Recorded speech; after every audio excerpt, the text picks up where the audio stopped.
नमस्कार. माझं नाव शिल्पा पुरंदरे. मी आज तुमच्यासमोर जे पुस्तक घेऊन आली आहे, त्याचं नाव आहे गंधाली.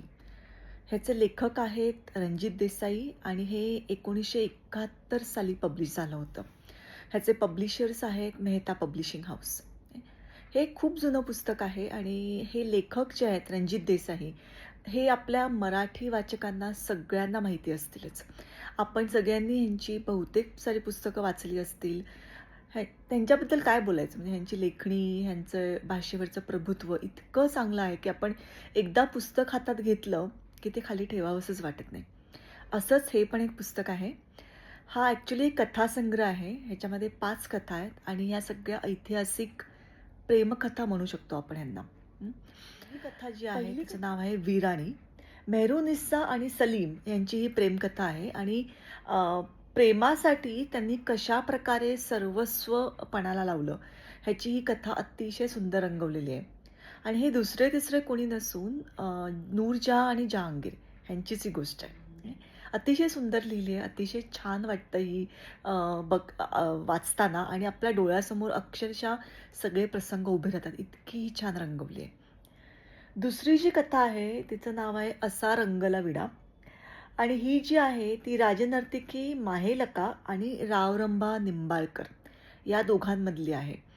तर ते दोघंही आधी एकमेकांना ओळखत नसतात आणि मग जेव्हा माहेलका येतात पुण्यामध्ये आणि जेव्हा त्यांची निंबाळकरांबरोबर ओळख होते आणि मग त्यांची कशी ती ओळख पुढे वाढते आणि त्याचं रूपांतर एका ओढीत होतं. म्हणजे त्याला प्रेम नाही म्हणता येणार, पण एक प्रेम स्वरूप ओढ त्यांच्यामध्ये निर्माण होते. अशी एक सुंदर कथा आहे.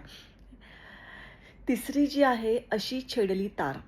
ह्याच्यामध्ये बंदे आली आणि चुन्ना. बंदे आली हे खूप छान बीन वाजवत असतात. बीन हे एक तारवाद्य असतं आणि शाही मैफिलींमध्ये हे वाजवलं जायचं आणि बंदे आली हे वाजवायचे. चुन्ना अ, ही पण एक राजगायिका असते आणि ती पण गाणं गात असते. तर ही जी कथा आहे या दोघांची आहे. जे कसे भेटले इथपासून चुन्नाचं निधन होतं एका दीर्घच्या चुन्नाचा मृत्यू झाल्यानंतर बंदे आलींचं जीवन कसं नीरस होतं आणि त्यांची बीन कशी बेसूर होते, ही गोष्ट आहे आणि ही आपल्या मनाला चटका लावून जाते. चौथी जी आहे अशी रंगली प्रीत, ही गोष्ट दुसऱ्या कोणाचीही नसून बाजीराव मस्तानी. आपल्या मराठी माणसांना बाजीराव मस्तानीची गोष्ट माहिती नसेल तरच नवल आहे. याच्यावरती एक मध्ये हिंदी सिनेमा पण आला होता. आपण सगळ्यांनी तो नक्कीच बघितला असेल. पण गोष्ट वाचताना आणि सिनेमा बघताना याच्यामध्ये खूप फरक आहे. गोष्ट वाचताना खरंच आपण देहभान हरपून जातो असं खरंच म्हणता येईल. प्रत्येक प्रसंग डोळ्यासमोर उभा राहतो आणि नक्कीच पिक्चर आणि गोष्ट ह्याच्यामध्ये नक्कीच फरक आहे. कारण शेवटी सिनेमामध्ये काही गोष्टी रंगवून दिलेल्या असतात, पण ही साधी सरळ पण अतिशय सुंदर कथा लिहिली आहे रणजित देसाईंनी. आणि शेवटची जी आहे ती आहे पुतळाबाई. पुतळाबाई ह्या दुसऱ्या-तिसऱ्या कुणी नसून आपल्या शिवाजी महाराजांच्या तिसऱ्या पत्नी.